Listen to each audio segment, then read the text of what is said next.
점유권이라고 했을 때 이 점유라는 말이 무슨 말이냐라고 하는 건데, 자, 의의를 보시면 물건의 사실상 지배에 대해서 본권의 여부를 묻지 않고, 자, 본권이라고 하는 것은 뭐냐면 그 법적인 권한, 이것을 예컨대 소유권이 됐든 뭐가 됐든 어떤 소유를 할 수 있는 권한이 있느냐 없느냐, 그러한 것을 묻지 않고, 그렇죠? B가 현재 물건을 그 사람이 그 사람 소유인지 아닌지를 불문하고 그 사람이 현재 점유하고 있는 그 사실 자체로부터 그 사람에게 뭔가 어떤 권한을 주고 싶어하는 이런 것이 점유권이다라고 이렇게 생각하시면 되죠. 그래서 본권의 여부를 묻지 않고 법률 효과를 부여하는 제도다라고 이렇게 이해하시면 됩니다. 그래서 이제 우리가 민법에 공부하시다 보면 이 로마 법제와 게르만 법제가 이렇게 자주 나오는데, 한번 이건 여러분들이 그냥 한번 이해만 하시고 넘어가면 됩니다. 그래서 이 점유제도에 대해서 이 로마 법제와 게르만 법제에서는 어떻게 다루고 있는가? 먼저 로마 법제에서는 자 점유 보호 청구권을 인정하고 있고, 과소수치권, 비용 상환 청구권 등을 인정을 해주고 있고, 게르만 법제에서는 권리의 추정, 선의 취득, 자력 구제 제도 이러한 것들이 인정을 해주고 있다라는 취지입니다. 그래서 밑에 이제 여기까지 점유보호 청구권 다 이게 해당되지만, 밑에 있는 표로 정리를 한눈에 보기 좋게 정리를 해보면, 자, 로마법적 요소가 우리가 갖고 있는 것들 점유제도의 법적 효과에 있어서 로마법적 요소는 점유소와 본권의 소를 구별한다든지 점유보호 청구권, 그 다음에 과실 취득권, 비용상환 청구권, 이러한 것들을 인정하고 있는 것은 로마법적인 요소고, 게르만법적 요소는 자, 점유소와 본권의 소를 구별하지 않고 하나로 보고 있고, 그 다음에 동산과 부동산을 구별하고, 그 다음에 공신의 원칙이 인정되고, 선의취득이 인정이 되고, 간접 점유라든가 자력구제가 인정된다. 이러한 내용들이 있는데, 이건 여러분들이 그냥 어떤 법을 다룰 때 연역적으로 이런 로마법과 게르만법적인 요소가 있구나라고 이렇게 생각하시면 되지, 자, 이것을 하나하나 가지고서 이건 로마법적 요소다, 이건 게르만법적 요소다, 이렇게 여러분들이 외울 필요는 없습니다. 그냥 이해만 하시고 넘어갑니다.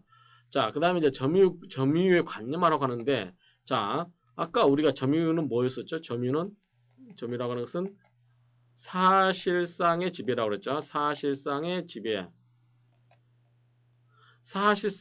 즉, 현실적으로 물건을 꽉 잡고 있어야 되는 거죠. 아까 우리가 예를 든 것처럼 B가 이렇게 물건을 사실상 지배하고 있어야 되는데, A가 이제 C, D 이런 사람이 제 3자가 있죠.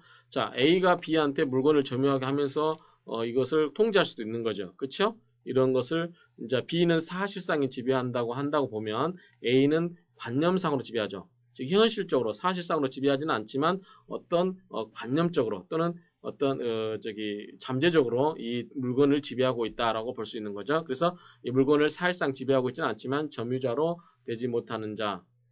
이건 점유 보조자고요. 그래서 이러한 점유 보조자를 통해서, 그렇죠? 이러한 점유 보조자 등을 통해서 다른 사람을 통해서 지배하고 있는 자. 그래서 이 점유의 관념하는 다른 말로 하면, 자, 다른 사람을 통해서 점유를 하는 자, 이렇게 이해하시면 됩니다. 그래서 이제 그 역할이 뭐냐면, 이제 여기 해당되는 B에 해당되는 게 뭐냐면 나오는 게 점유 보조자입니다. 그래서 말 그대로 보조자라고 하는 것은 점유 보조자라고 하는 것은 다른 점유를 하는 사람을 보조하는 사람입니다. 그래서 점유 보조자는 그 사람 그 자체로서 점유권자가 되지는 못하고, 다른 뭐가 있습니까? 점유권자가 있다는 걸 전제로 하는 거겠죠. 보조자라고 하는 것은 원래 권한 있는 사람 누구? 점유권자. 그 사람을 보조하는 사람. 그래서 점유 보조자란 말의 속에는 점유권자가 원래 전제되어 있구나라고 이렇게 이해를 하시면 이제 법률 관계가 다루기 편해집니다. 그래서 점유 보조자는 물건을 사실상 지배하고 있지만 점유자로 되지 못하는 자. 그렇죠?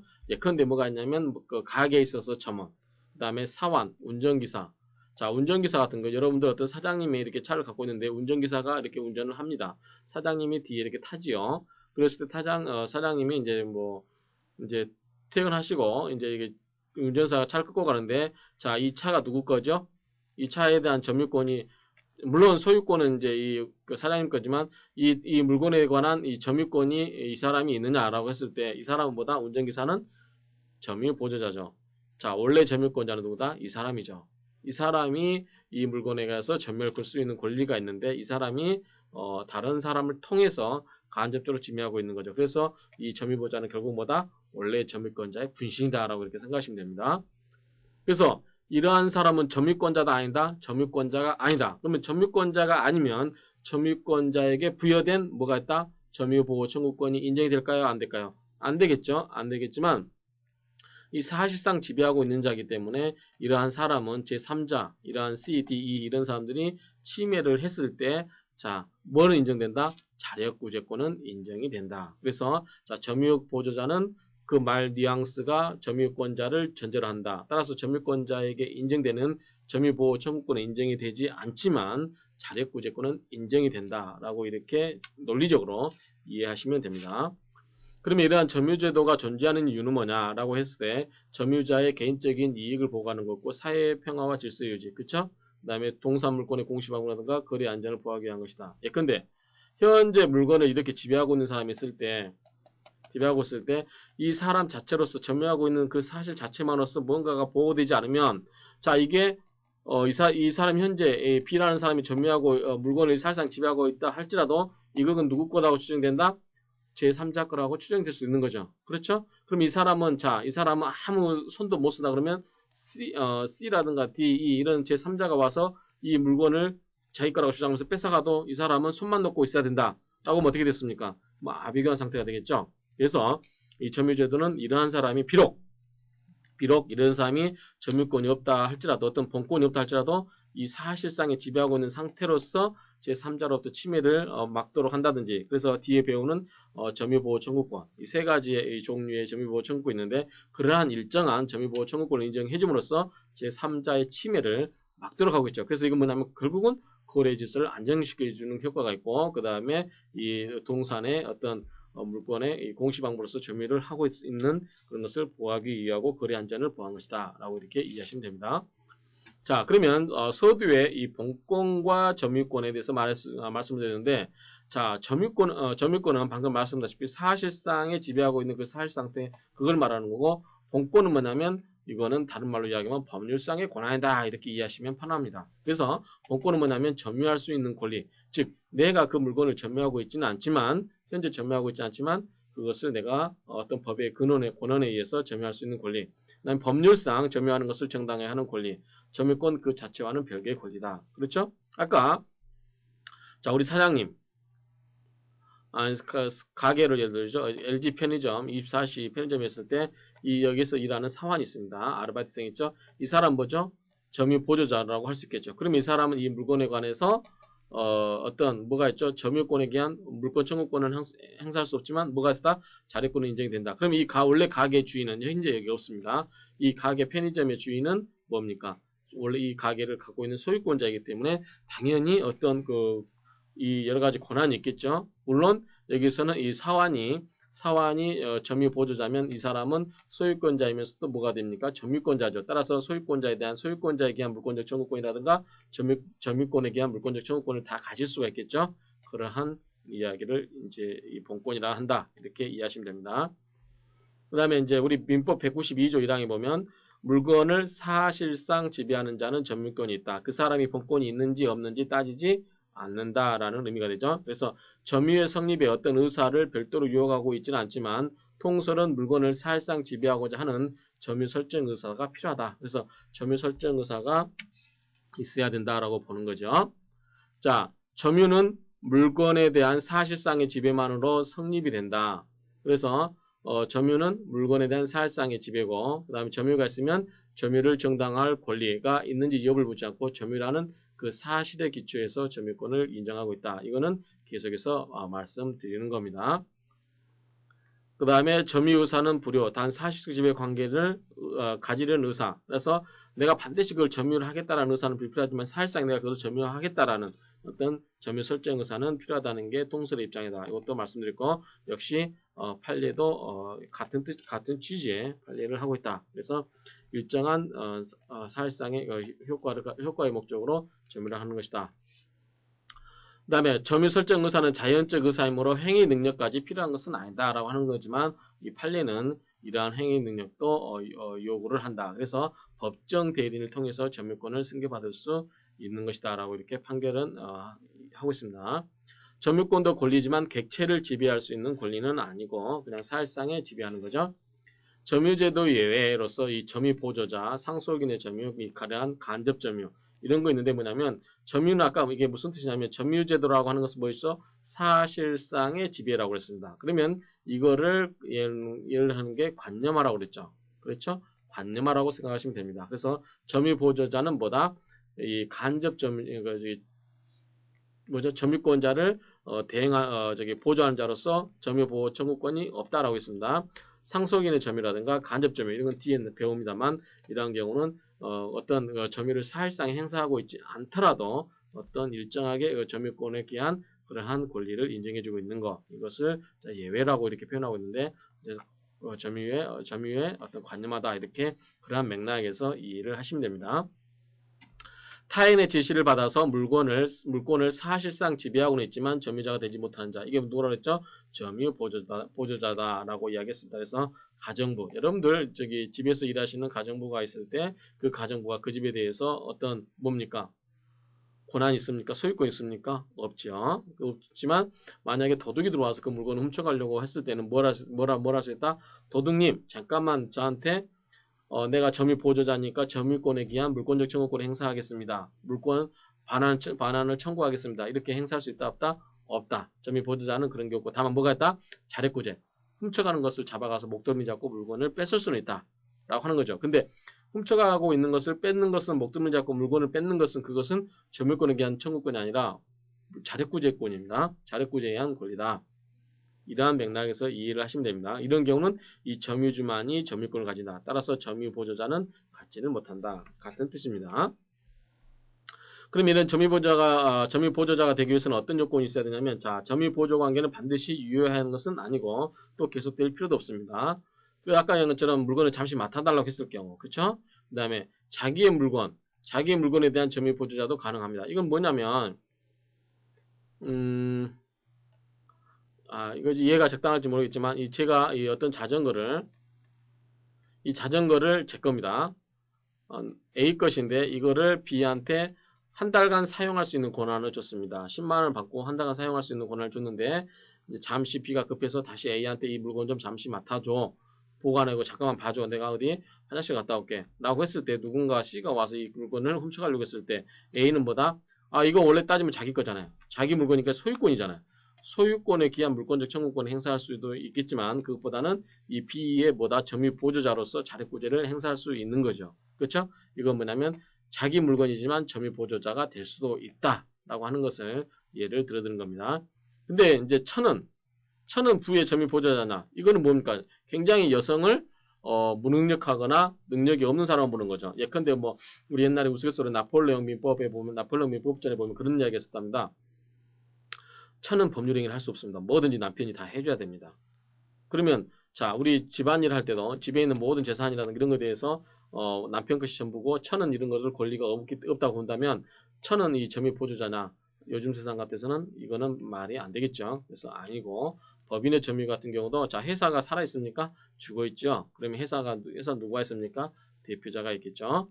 이러한 것들이 전비인자 점유보조자에 있어서 하나의 요건이 되고 그러면 이런 점유보조자는 어떠한 법적인 효과가 있느냐라고 했을 때 점유보조자는 점유자가 아니므로 점유권에 관한 효력은 인정되지 않는다. 수차 말씀드렸고 그렇지만 무엇은 인정된다? 자력구제권은 인정이 된다. 그 다음에 이제 점유보조가 끝나려면 이것을 외부에다 명백히 표시하게 되면 이 점유보조 관계가 종료가 됩니다. 자 간접점유는 뭐냐면 자, 점유보조하고 간접점유하고 여러분들 헷갈리면 안 됩니다. 자, 뭐냐면, 점유보조자는 뭐냐면, 자, A라는 사람이 B라는 사람을 통해서 이 물건을 지배하고 있다. 그래서 A가 점유자입니다. 그쵸? 점유자. 이 사람은 보조자고. 근데 간접점유는 이 점유보조자와 비슷합니다만, 자, A가 B를 시켜서 물건을 지배하고 있는데 이 사람은 뭐냐면 점유자입니다. 그 다음에 A도 뭐냐면 간접 점유자죠. 그러니까 B도 아까 B는 보조자로서 점유자가 아니지만 이때 간접 점유에 있어서 B는 직접 점유자죠. 직접 점유자고 A는 간접 점유자가 되는 겁니다. 그래서 이러한 형태에 있어서 법률관계가 어떻게 다르냐라고 하는 건데 비슷한 형태지만 분명히 그 내용에 있어서는 차이가 있다는 점 이거를 이해하시면 됩니다. 그래서 점유자와 물건과 사이에 타인이 매개해서 이제 B가 매개해서 그 타인의 점유에 의해서 매개되어 점유하는 것 그렇죠? 이것이 바로 이제 간접점이다. 그래서 점유 매개자가 뭐냐면 지상권자, 임차권자, 질권자 그렇죠? 지상권자, 임차권자, 임차권자라든가 질권자 이런 경우 자 질권을 예를 들죠. 자 A가 자기의 시계를 담보로 B한테 맡겼습니다. 그렇죠? B가 현재 점유하고 있습니다. 그렇지만 A가 이 B에 대해서 이 물건에 대해서도 점유할 수 있다라고 하는 거죠. 이것을 C와 관계가 어떻게 되냐 할 때 C와 B의 관계, C와 A의 관계 이런 법률 관계가 생길 수 있겠죠. 자 특정인의 직접 이제 요건을 보게 되면 간접 점유가 인정되기 위해서 요건을 보면 첫 번째가 특정인의 직접 점유가 존재한다. 우리 B입니다. B가 직접 점유하고 있는데 자 B는 무슨 생각으로 점유하고 있나요? 아 이건 내 거야 라고 점유합니까? 아니죠. 남을 위해서 남의 것인데 내가 그 사람을 위해서 점유하고 있다 라는 게 전제되는 거죠. 그렇죠? 따라서 이 B는 뭐냐면 특정인의 직접 점유가 존재한다. 아니 특정인의 직접 점유는 이 B인데 B는 뭐냐면 점유 매개자로서 타주 점유자다. 즉 무슨 말이냐면 나를 위해서 내가 소유자라는 생각을 가지고 점유하는 게 아니라 자 누군가 것인데 내가 그 사람을 위해서 직접 점유하고 있다라고 생각을 한다는 거죠. 그러한 것이 이 타주 점유자다. 타주자라고 하는 것은 남을 주인으로 생각한다는 거죠. 자주는 스스로 주인이라고 생각하는 거고 타주는 남을 주인으로 즉 남의 소유 거다라고 믿고서 하는 것이 타주점유입니다. 두 번째가 이제 점유매개 관계 존재인데 이런 것은 아까 이해한 것처럼 지상권, 전세권, 질권, 사용대차, 임대차, 임치, 기타 관계가 존재를 한다라고 하는 거죠. 자, 점유매개자의 점유할 권리는 간접 점유자의 권리로부터 전래한 것이고 내용에 있어서 간접 점유자 권리보다 제한돼야 되겠죠. 그렇죠? 자, A가 B한테 B도 점유자고 단 간접 점유자고 B는 점유자지만 직접 점유자다. 그때 B는 A로부터 권한을 부여받은 거기 때문에 A보다 클 수가 없다라는 뜻입니다. 간접 점유자는 점유 매개제에 대해서 반환 청구권을 가질 수 있다. 자, 이때 이렇게 C에 대해서 이 물건에 대해서 A는 B한테 뭐 해야 된다? 반환 청구권을 행사할 수 있어야 된다라고 하는 거죠. 그 다음에 점유 매개 관계는 반드시 유효한 법률 관계를 기초로 하는 것은 아니다. 즉, 이 사람 A와 B 간에 반드시 적법하거나 유효한 그러한 법률 관계를 전제로 하는 것은 아니고 어떤 사실상의 다른 원인에 의해서도 B가 간접 점유를 할 수 있다. 아니 직접 점유를 하고 A가 간접 점유의 형태를 띨 수도 있는 경우도 이러한 간접 점유는 인정이 된다라고 하는 겁니다. 따라서 이 점유매개 관계는 이 중첩적으로도 존재할 수 있는 거고요. 이런 경우에 간접 점유자의 지위는 뭐냐? 자, 이때 A의 지위가 뭐냐 이거죠. B, C가 있을 때 이거는 직접 이 사람은 이 간접 점유자 할 때 이 A의 지위가 뭐냐 이거죠. 자, 간접 점유자도 역시 점유자이기 때문에 자, 점유자이기 때문에 보다 점유에 기한 어떤 권리를 갖는다 이렇게 생각하시면 됩니다. 그래서 간접 점유자도 뭐다? 점유권을 당연히 갖겠죠.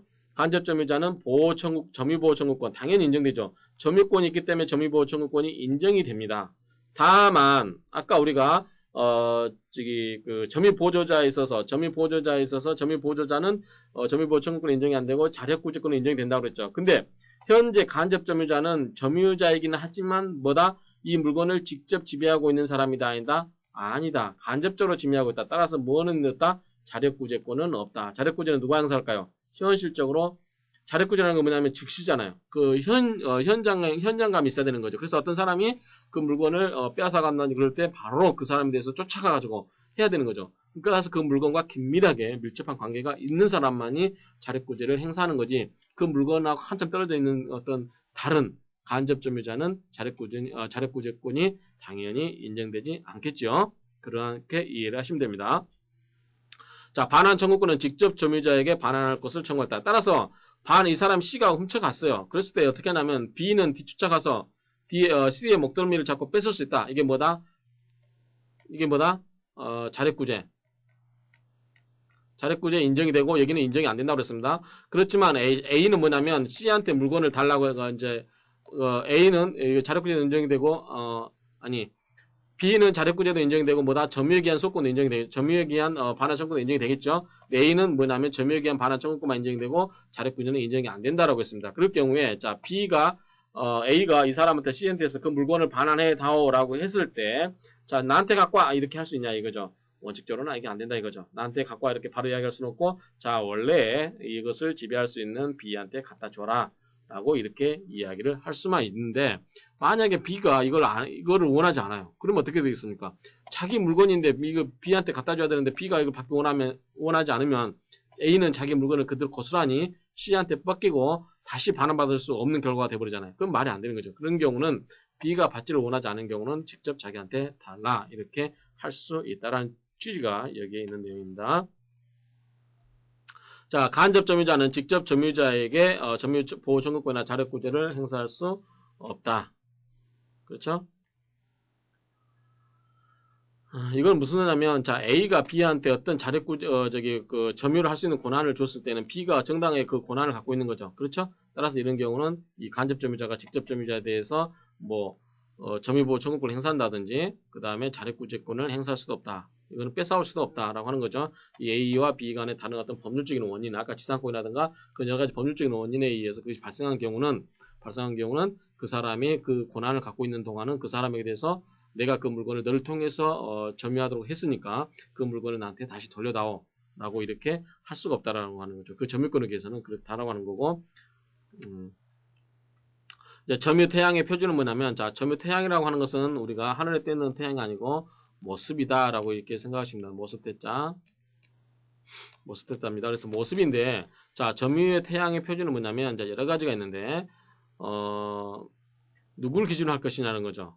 그렇죠? 이때 자 A가 있고 B가 있고 C가 있을 때 현재 C가 직접 점유자입니다. 이 물건에 관한 점유자는 현실적으로 지배자고 A는 간접입니다. 그럴 때 여러분 같으면 누구한테 기준을 두겠습니까? 당연히 B한테 둬야 되겠죠. 그래서 직접 점유자의 점유 표준, 즉 B한테 표준을 두고 간접 점유자가 악의일 때는 직접 점유자는 선이 닿아도 간접 점유자의 점유는 악의가 된다라고 하는 거고요. 자, 불법 행위와 간접 점유자. 자, 불법 행위를 이유로 한 거물명도 청구를 하려면 현실적으로 불법 점유하고 있는 사람을 상대로 하여야 할 것이나 그렇지 않은 경우는 간접 점유자를 상대로 명도를 청구할 수 있다라고 하는 판례로 한번 참고해 주시고요. 그다음에 상속에 의한 점유의 포괄승계. 자, 점유권은 상속인에게 이전이 된다 되겠죠. 자, 점유권은 인격권이 아니라 재산권에 속하기 때문에 당연히 상속이 인정이 될 겁니다. 자, 상속에 의해 점유를 취득한 자는 피상속인의 점유의 성질과 하자를 떠난 자기만의 새로운 점유를 주장할 수 없다. 그렇죠? 자, A가 물건을 B한테 맡겼는데, 자, C, D 이렇게 있는 상태에서 이 물건을 맡겼는데, B가 돌아가셨습니다. 그러면 이제 누구입니까? B-한테 상속이 되겠죠? 이런 경우에 B-에 관한 이야기입니다. 그래서 이런 경우는, 자, B가 가지고 있는 권리를 그대로 승계를 받기 때문에, 자, 여기서 유리한 것만 가져오고 불리한 건 가져오지 않겠다. 이렇게 할 수 있을까요? 없을까요? 당연히 없다라고 봐야 되는 거죠. 그 다음에 이제 여기 뜻이 이제 점유 성질과 하자를 떠난 자기만의 새로운 점유를 주장할 수 없다. 다만 이제 B가 가지고 있던 권한하고 별도로 자기가 새롭게 뭔가를 받을 수 있을 때 그러한 경우, 즉 새롭게 시작하는 경우, 어떤 새로운 권한에 의해서 점유를 새롭게 시작되면 그때부터 그 새로운 권한에 관한 점유에 관한 권한은 인정해주겠다. 자, 원칙적으로 B-는 B로부터 모든 것을 그대로 가져온다.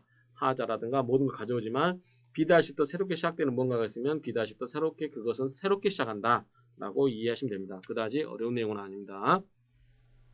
자, 이런 상태에서 표로 한번 정리해 보게 되면 자, 점유 보조자는 점유권이 있다 없다? 없다. 그러면 이 점유주와 점유 보조자를 같이 보시면 됩니다. 그러면 점유권 누가 갖고 있다? 점유주가 갖고 있다. 점유보호 청구권도 따라서 점유 보조자는 없고 점유주는 있겠죠. 그렇죠? 그 다음에 자력구제권은 없다고 그랬고 점유보조자는 있다고 했습니다. 자, 점유보조자는 점유보조관계에 있었고 그 다음에 점유주는 이 사람에게 지시라든가 명령을 할 수 있겠죠.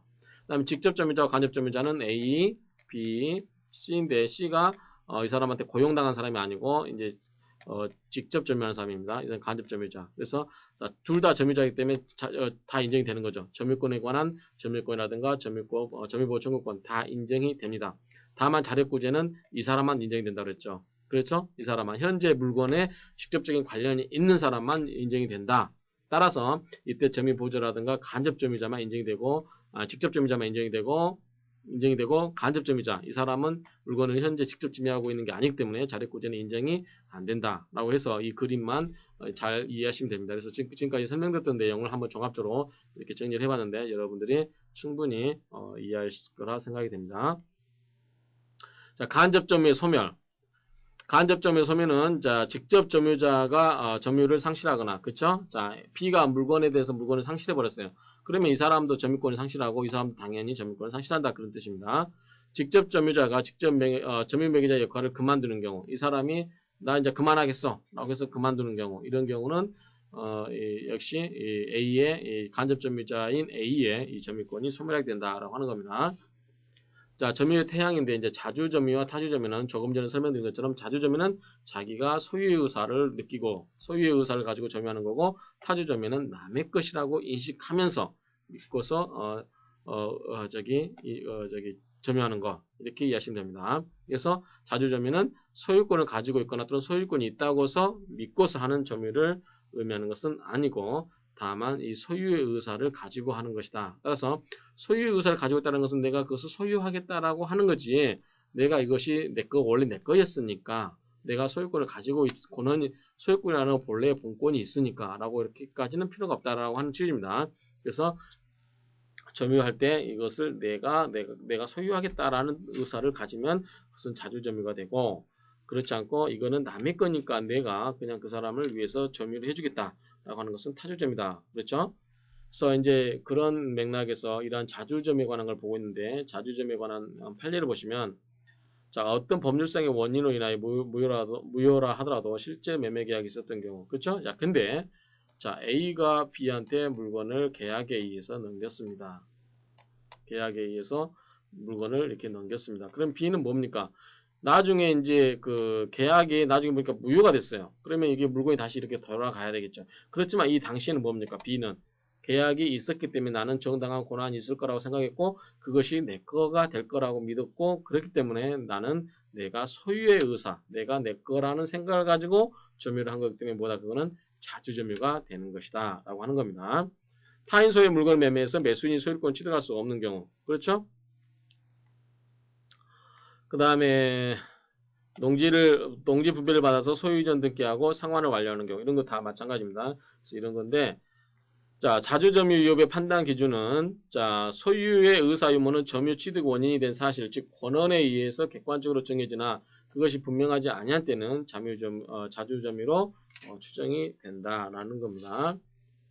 자 자주점유 위협에 관한 판단 기준으로서 주관설이라든가 객관설 이런 판례의 내용이 있는데 이거는 여러분들이 좀 읽어보시면 됩니다. 그래서 여러분들이 읽어보시면 되고요.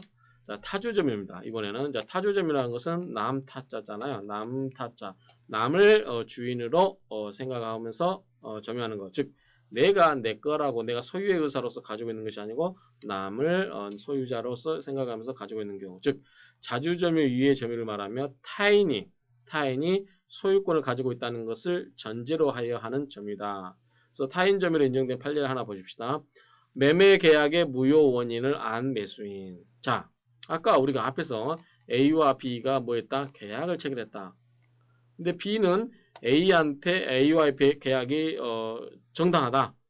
원래 계약으로서 효력이 있다라고 믿고서 물건을 가지고 돈을 지급하고 물건을 받은 경우 이 물건에 대해서 B는 무슨 생각을 가지고 있다? 아 이거는 정당하게 내가 산 것이니까 이건 누구 거다? A 거다? B 거다? B 거다? 내 거다 라고 하는 거죠. 이거 이제 자주유사인데 B가 처음부터 이 계약의 무효인지를 알고 있었어요. 그러면 뭡니까 처음부터?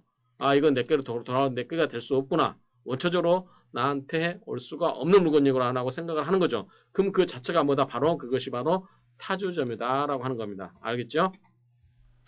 자, 학교법인의 기본재산을 처분하면서 있어서는 인가를 받아야 되거든요. 주무장관의 허가를 받아야 되는데 이 허가가 없어요. 허가가 없다는 걸 알고서 계약을 했다. 그럼 당연히 이거는 무효구나 라고 이해하시면 됩니다. 나머지도 쭉 한번 보시면 되고요.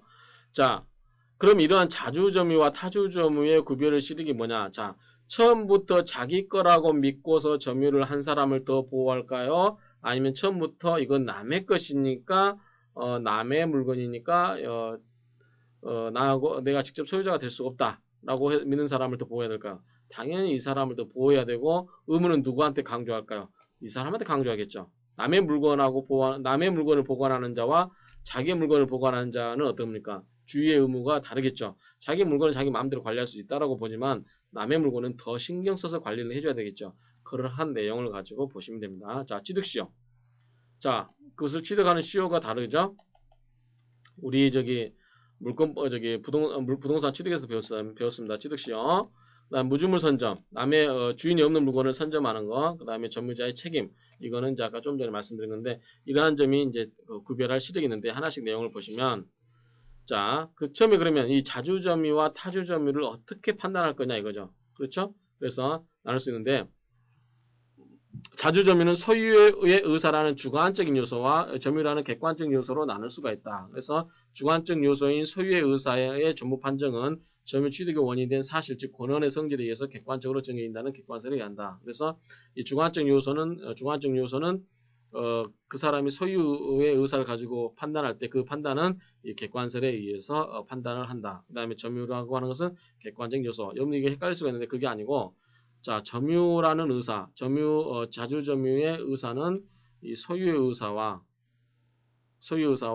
점유라는 두 개가 있는데 소유 의사는 뭡니까? 의사니까 뭡니까? 생각이니까 뭐다? 이거는 주관적인 요소죠. 그렇죠? 자, 점유는 뭡니까? 사실상의 어떤 객관적인 거죠. 그래서 이거는 객관적인 요소 두 개가 다 플러스 되어야만 인정이 되는데 자, 이 소유 의사가 있는지 없는지를 판별하는 기준은 다시 이거를 뭐 주관설 그 사람의 개인적인 생각에 의할 것인가 아니면은 이걸 어느 정도 객관화된 어떤 생각이 할 것인가 그랬을 때는 뭐냐면 권한에 의한 어떤 객관적인 성질에 의해서 결정하자라고 보는 게 이제 이게 객관설이다라고 하는 겁니다. 그래서 여러분들 주관설, 객관설 나오니까 헷갈릴 수 있는데 그러한 의미로 이해를 하시면 됩니다. 기속재산과 점유의 성질인데 기속재산을 잘 모르신 분들은 그냥 읽어보시고 넘어가시고요. 이제 기속재산에 대해서 이제 아시는 분들은 한번 판례를 읽어보시기 바랍니다. 이 내용 한번 읽어보시기 바랍니다.